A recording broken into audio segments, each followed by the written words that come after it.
Saudara dan saudari terkasih, jumpa lagi dengan saya Romo Tedens dalam saluran Warta Kabar Sukacita. Semoga Anda semua dalam keadaan sehat dan bahagia. Renungan kita hari ini Jumat tanggal 29 Mei diambil dari Injil Yohanes bab 21 ayat 15 sampai ayat 19. Saudara-saudari, bacaan Injil hari ini berbicara tentang pertemuan terakhir Yesus dengan para muridnya. Dan pertemuan ini diwarnai dengan kelembutan dan kasih sayang. Pada akhirnya Yesus memanggil Petrus dan bertanya kepadanya sebanyak 3 kali, "Apakah engkau mengasihi aku?" Setelah menerima 3 kali jawaban yang sama dari Petrus bahwa Petrus mengasihi Yesus, Yesus kemudian mempercayakan kepada Petrus misi untuk menggembalakan domba-dombanya. Saudara dan saudari terkasih, saya akan membagi perikopa Injil hari ini ke dalam 2 bagian. Bagian pertama ayat 15 sampai 17. Kasih menjadi pusat misi. Sepanjang malam para murid mencari ikan di Danau Tiberias dan mereka tidak menangkap 1 ekor pun ikan. Tetapi kemudian Yesus meminta mereka menebarkan jala di sebelah kanan perahu mereka dan akhirnya mereka mendapat ikan yang sangat banyak. Mereka lalu pergi ke pantai, dan para murid berjumpa dengan Yesus yang telah menyiapkan roti dan ikan panggang bagi mereka. Ketika mereka selesai makan, Yesus memanggil Petrus, dan Yesus bertanya kepada Petrus 3 kali, apakah Petrus mengasihi dirinya? Mengapa Yesus bertanya 3 kali? Karena Petrus menyangkal Yesus 3 kali. Setelah Yesus mendengar tanggapan Petrus kemudian mendapat perintah Yesus untuk menggembalakan domba-dombanya.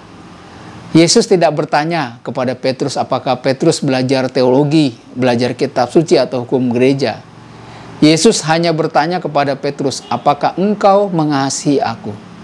Saudara-saudari, kasih menjadi syarat pertama untuk mengikuti Yesus. Kasih merupakan kekuatan yang mendukung dan mempertahankan kesatuan. Lalu pada bagian kedua ayat 18-19, Yesus berkata kepada Petrus, "Sesungguhnya aku berkata kepadamu, ketika kamu masih muda, kamu memakai ikat pinggang dan berjalan di tempat yang kamu suka. Tetapi ketika kamu menjadi tua, kamu akan mengulurkan tanganmu dan orang lain akan mengikatmu dan membawamu ke tempat yang tidak kamu kehendaki." Saudara dan saudari terkasih, hal ini mau mengatakan perihal kematian Petrus kelak. Petrus menunjukkan kemuliaan Allah. Kemudian Yesus berkata, "Ikutlah aku." Hidup dalam kasih akan berakar dalam diri orang yang tidak menjadikan dirinya sebagai Tuhan. Saudara dan saudari terkasih, Yesus mengasihi kita dan akan berjalan bersama kita setiap saat. Yesus akan membimbing kita dan menguatkan kita ketika kita memerlukan bantuan untuk menjalani kehidupan. Pertanyaannya bagi kita, apakah kita mau berjalan bersama Yesus? Semoga firman Tuhan hari ini menguatkan iman kita semua, dan kita semua mau berjalan bersama dengan Yesus dalam kehidupan di dunia ini sampai pada kehidupan kekal.